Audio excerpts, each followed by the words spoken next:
are plenty of tourist attractions na talagang tatatak sa ating bucket list. Introducing the serene beauty of Infanta, Pangasinan, a hidden gem awaiting your discovery. So here we have the dam. Tingnan na siya, ang ganda. From beaches to lush landscapes, this enchanting destination offers an escape like no other. On the way, the boat ride experience is amazing. Join me on my journey to explore the wonders of Infanta, where culture, nature, and adventure seamlessly comes together. Kitang-kita ang mga corals dito in all shapes and sizes. I'm Miki, your travel bestie. Tara, samahan niyo akong sa biyaheng Infanta. After a long hike, you could even swim here with the fresh water and the cool breeze. Dito lang yan sa Ganda mo, Pangasinan! Invites you to escape to a world where the wonders of nature take center stage. Pangasinan, you're so beautiful.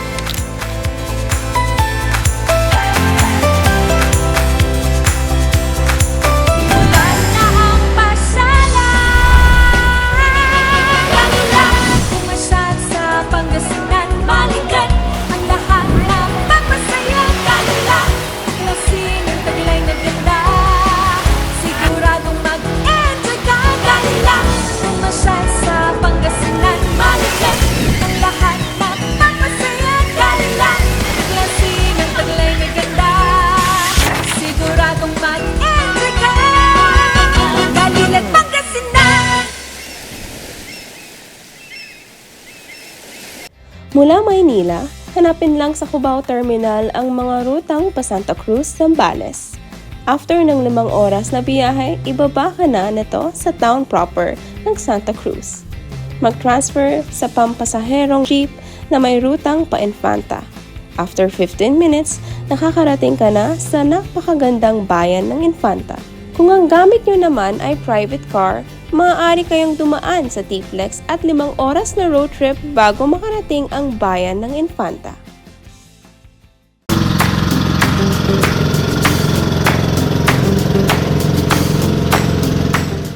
So guys, umpisahan natin ang biyahe. First step, Balaki Islands.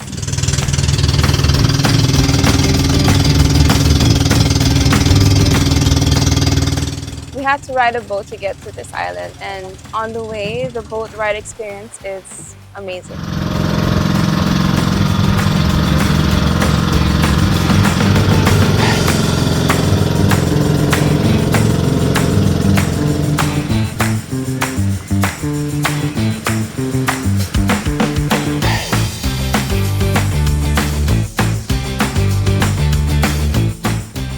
So after 25 minutes ng boat biyahe, nandito na tayo sa Balaki Island.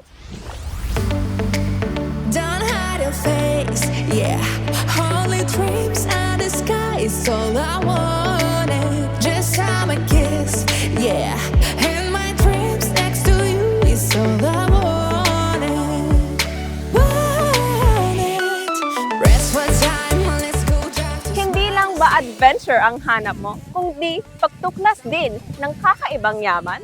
Tara, let's walk along the unspoiled beach, dive into the crystal clear water, and immerse yourself into the serenity of nature. Samahan niyo ako lakbayin ang ganda ng Balaki Island. It's time for love.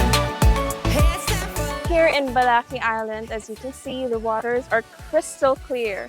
You can even see the different shades of water. I think they indicate the depth and also the coral reef. Don't hide your hands, yeah. You can hug the... Nung unang panahon pa tinatawag nilang balaki to. Maraming nahuli dito na isda na kaya tinawag na balaki. Nahuli po dito sa mga paligid nitong island na to. Libre po nang pumunta po dito. At least pag nagpaalam sa LGU, libre silang pumunta dito at mayroon pa silang tour guide.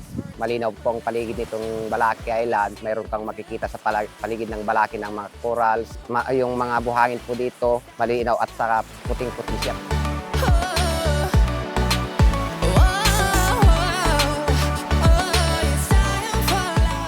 Pag nandito ka sa Balaki Island, aside from the usual luxurious time spending with your family in this white sand island. You can also go fishing, you can also have picnics, and you can also enjoy the beach however you want it to be. The lush serenity creates a picture-perfect setting. Experience the untouched beauty of this coastal paradise.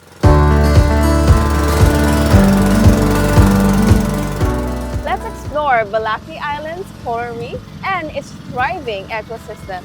Join me as we go on an adventure under the waves. Nandito po tayo ngayon sa Balaki Island at nandito po tayo sa area ng mga corals, na magagandang corals. So ayun guys, kitang-kita ang mga corals dito in all shapes and sizes. Even on the boat, you really can see the reefs because of the clear water.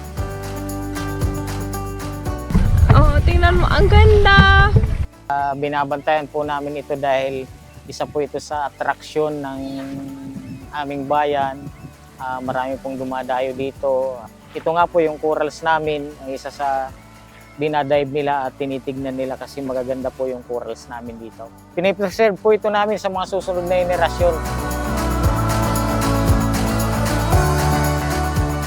Balaki Island invites you to escape to a world where the wonders of nature take center stage. With every visit, you'll uncover a new layer of serenity and natural beauty.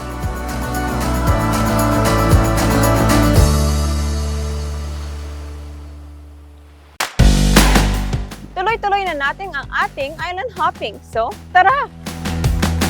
Nandito tayo sa Poblacion Seaside and we're going to ride a boat to go to Sabangan Beach Campsite. Kailangan natin mag-life vest para palaging safe.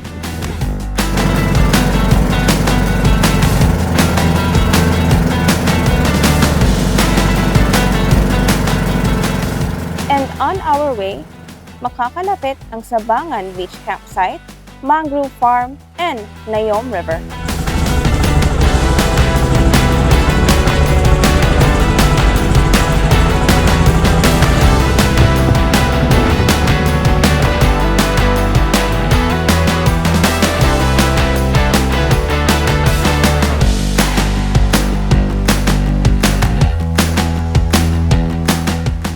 From Poblacion, nandito na tayo sa Sabangan Beach Campsite. Tara, check natin what's here.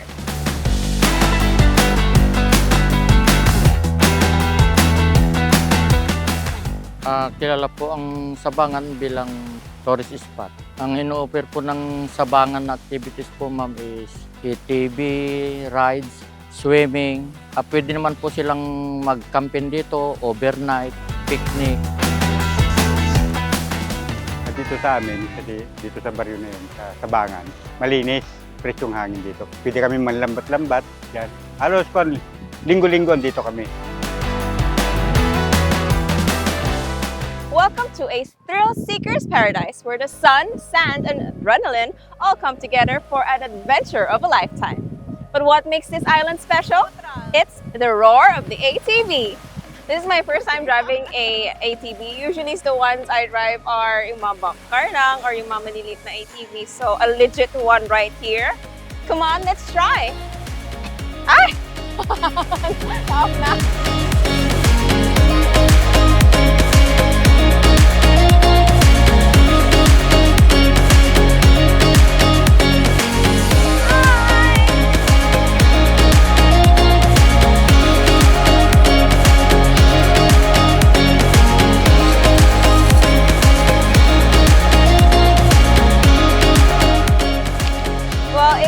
Exciting, especially the fact that it's along the beach tapos naka-ATV ka pa. So really, it's a good experience to have. You have to try here. Punta din kayo dito. Sobrang enjoy! Pagkatapos mag-ATV rides, you can also visit one of their famous mangrove forests dito sa Infanta, Pangasinan, where you could explore the wonders of the mangrove. Walk, wade, and listen to the sounds of nature beneath the mangrove canopy. At Mangrove Forest, you can uncover its unique beauty. Come on over and let's embark on this adventure. This mangrove forest is 8 hectares na binubuo ng more than 20,000 mangrove trees. If you're in search of an unforgettable mangrove experience, Mangrove Forest in Infanta, Pangasinan is the perfect destination for you.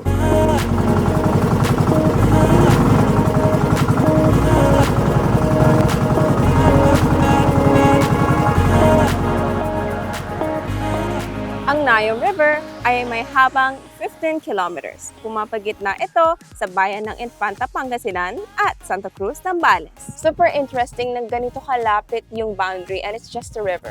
Wow!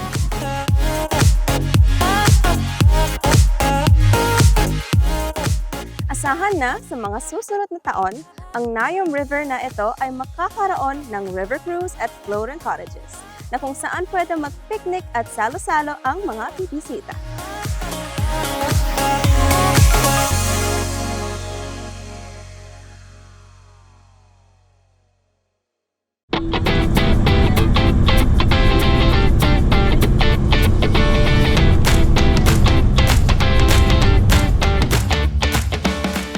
Hindi lamang dito simpleng imbakan ng tubig, kundi a place of peace and tranquility kung saan pwede tayo maging masaya kasama ang ating pamilya at kaibigan. It's beautiful! So here we have the dam. Tingnan na siya, ang ganda.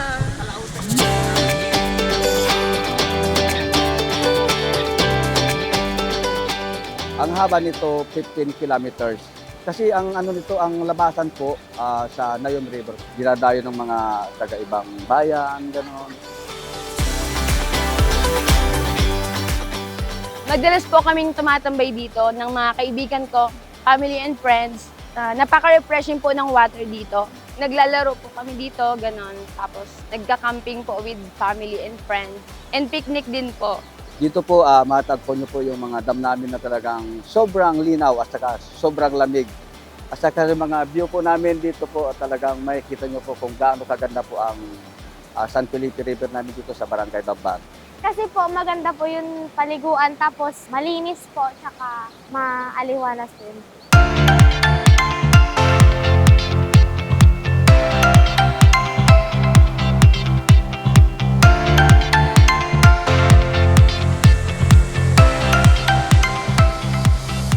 As we explore its beauty, we'll unveil the tales on the harmony of man and nature. It's not just a simple water reservoir, but a place where nature and serenity meets.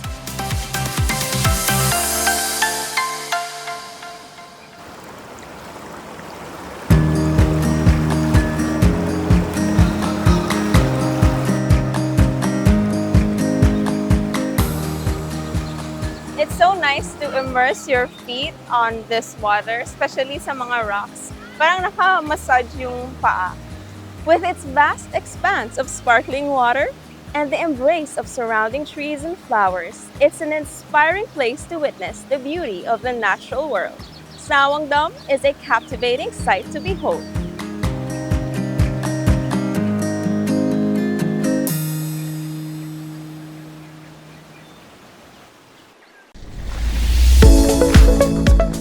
Mula sa town proper, prepare yourself for 2 hours of bumpy ride and another 30 minutes of hiking in order to see the beautiful Magogol Falls.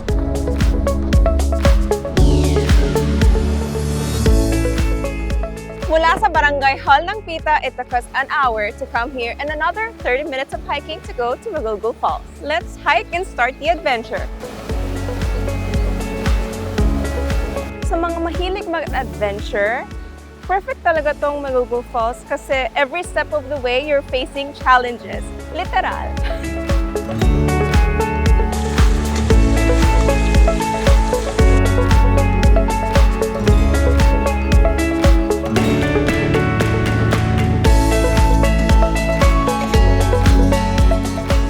Pangasinan is known for its beautiful nature. Pero dito naman sa Infanta, may pinagmamalaking Magogol Falls.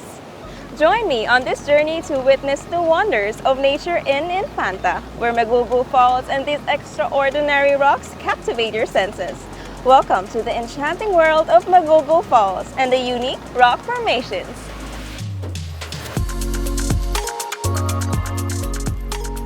After a long hike, you could even swim here with the fresh water and the cool breeze. Malinaw din ang water niya.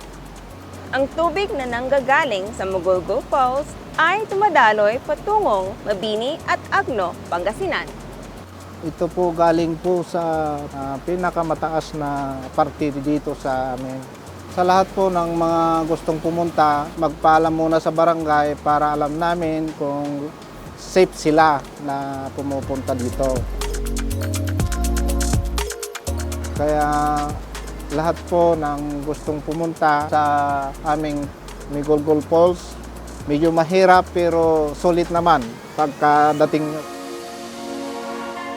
Infanta also boasts a collection of extraordinary rock formations that seem like they were sculpted by the gods themselves.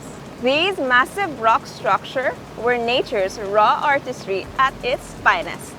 Ang kwento ng mga matatanda noon, pag buwan ng Mayo, yan ang una na binubuhusan ng ulan. Kaya sa salita ng Ilocano, yung nagugulgul, siya ang unang-unang bundok na ginugulgulan, nauulanan.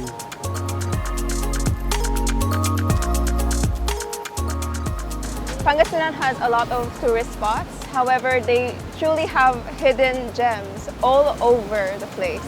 Like this. Look at it. It's tourist worthy.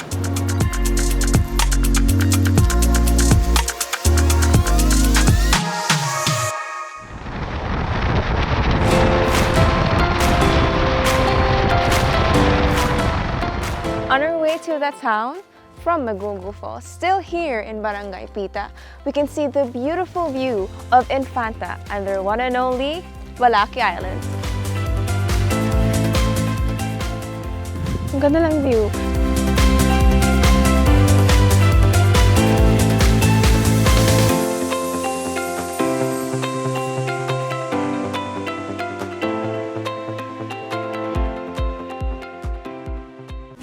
Pangasinan! Pangasinan!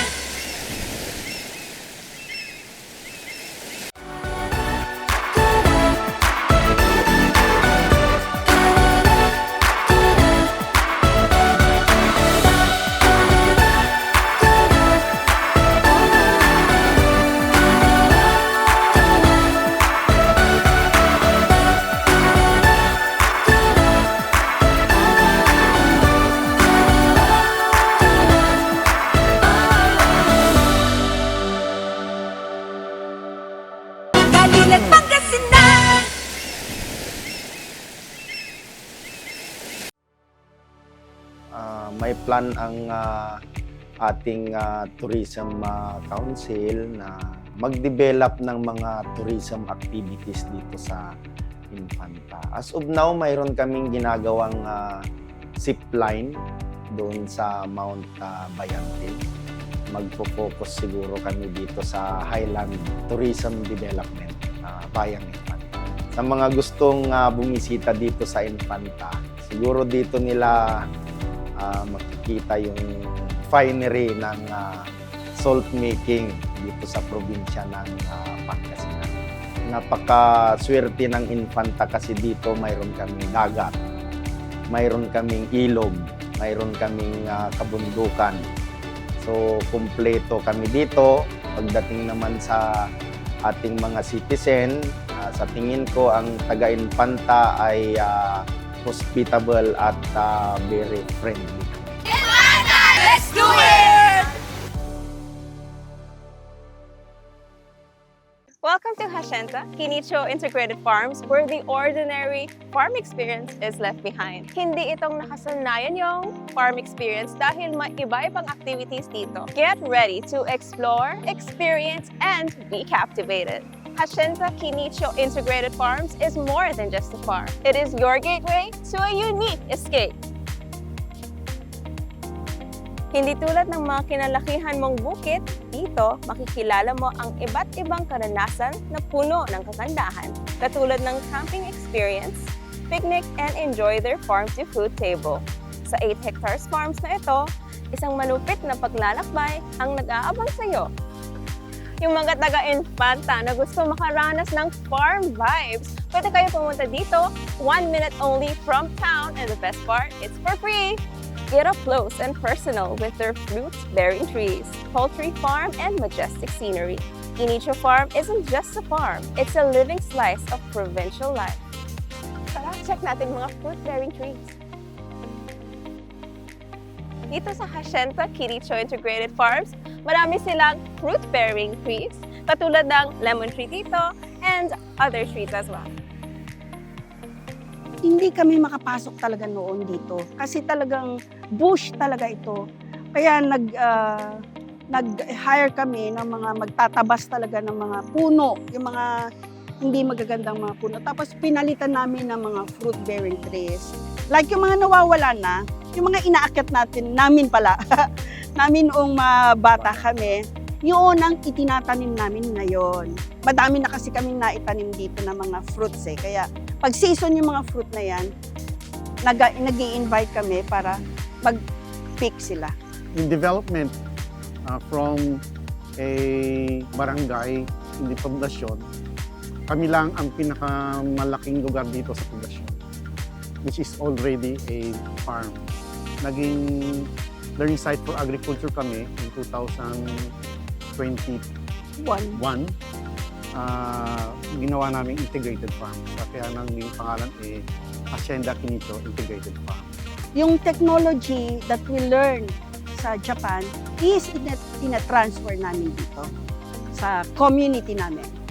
Tapos nag-employ din kami ng yung mga kapitbahay namin, nabibigyan namin ng mga trabaho. We would like to invite you dito sa Infanta, Pangasinan. Punta kayo dito sa farm namin. Bukas to para sa inyo lahat. Get ready for a journey that transcends the traditional and embraces the exceptional. Inicho Farm is more than just a farm. It's your invitation to a remarkable adventure.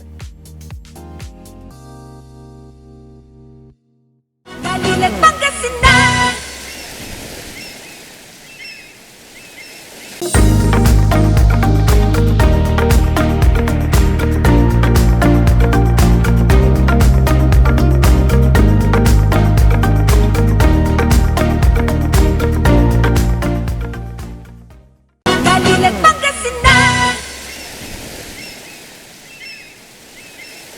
Produktong pinagmamalaki ng bayan ng Infanta, ating alamin at ibida.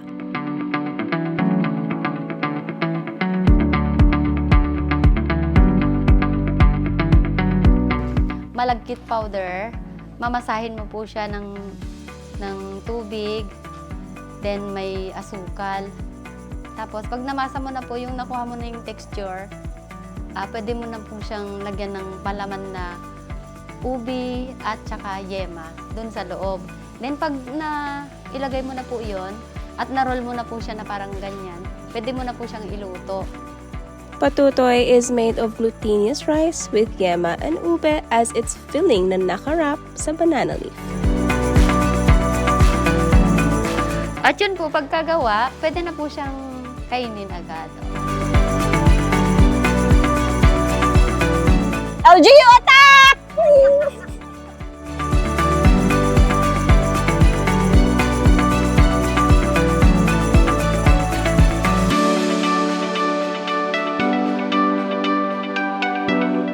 They started selling this way back in 2017, pero it is now one of Infanta's native delicacies.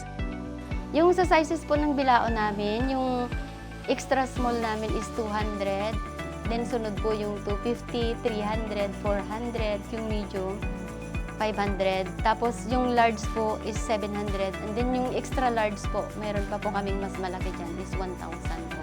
You can taste the sweetness for only 50 pesos to 1,000 and 250 pesos, depending on the size of bilao you will get. Kasi pag kinakagat mo siya, meron nga siyang feeling sa loob na ube tsaka yema. Kasi pag kinakagat mo, meron pumuputok. Kaya pumuputok, may nilalabasan. Kaya nga pero yung lasa niya talaga siya, kakaiba. Ay, iba-iba yung pinangalan nila eh. May missile bomb, may eraser. Kasi daw sumasabog. Employee kasi yung unang mga customer ko kasi nagtatrabaho doon sa yung anak ko. At nagdadala siya ng product, pero walang pangalan. Yun, binigyan nila ng pangalan hanggang yun na, patotoy na siya. Nung dumating ang produktong patutoy, in terms of tourism, gumanda po siya. Kasi sa iba-ibang mga bayan, sa malayo man, sa makaratig bayan namin is nakikilala si patutoy kasi daw masarap.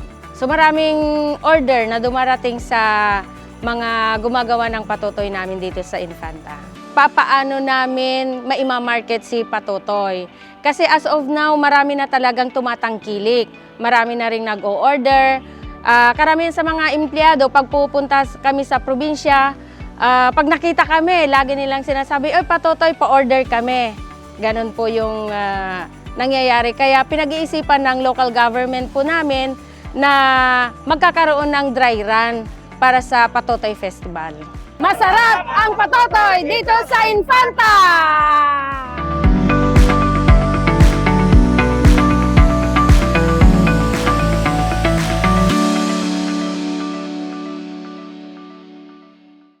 Witness the dedication and passion of our salt makers. Samahan niyo ako in Cato Salt Farm. Tara, tingnan natin kung paano nila gawin.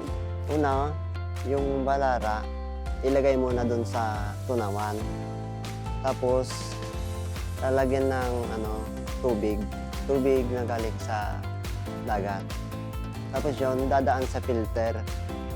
Tapos yung tubig na nasala galing sa filter, yun na yung tubig na ilalagay dito sa lutuan. Tapos gatungan na yun hanggang kumulo hanggang maging asin na. Tapos pag marami ng asin yung kawa na malaki, elyasi kung tawagin dito, hanguin na yan. Ganito ang paggawa ng asin. Niluluto muna nila and then after a day of drying, pwede na nila ibenta sa market. Nakakapondar din ako ng mga gamit galing sa sweldo. Kasi medyo malaki din yung nasasahod namin dito. Basta masipag ka lang talaga. Tsaka tiyaga sa init, kati. Sa Pangasinan, Infanta ang may pinakamalaking production ng asin na inaangkat pa sa mga karatig bayan at umaabot pa sa ibang parte ng Luzon. Ako po, nagsimula ako 1990 talaga. Talagang nag-asin na kami. Malaking tulong po ito kasi ito po yung nakuhanan namin ng pupunan. Dito kami nakapundar ng mga kabuhayan namin. Namana ng mga anak din namin.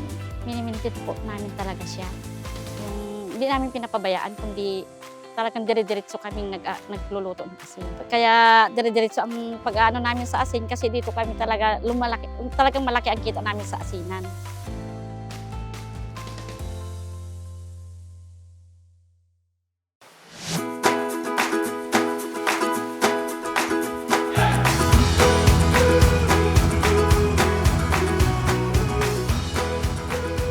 Exploring Infanta, Pangasinan has been a revelation. The beauty of this coastal paradise, the warmth of the people, and the rich tapestry of experiences has left an indelible mark on my journey. My experience has been nothing short of awe-inspiring. I've ventured into the heart of this coastal heaven, discovering its hidden gem, each more enchanting than the last. Infanta offers a perfect blend of serenity and the adventure that comes within. It's a place where tradition meets the excitement, and every corner holds the premise of discovery. Infanta is more than just a destination. It's a heartfelt invitation to immerse yourself in a world of beauty and tradition. It is an experience that resonates deeply, one that I'll carry with me long after I've left this enchanting place.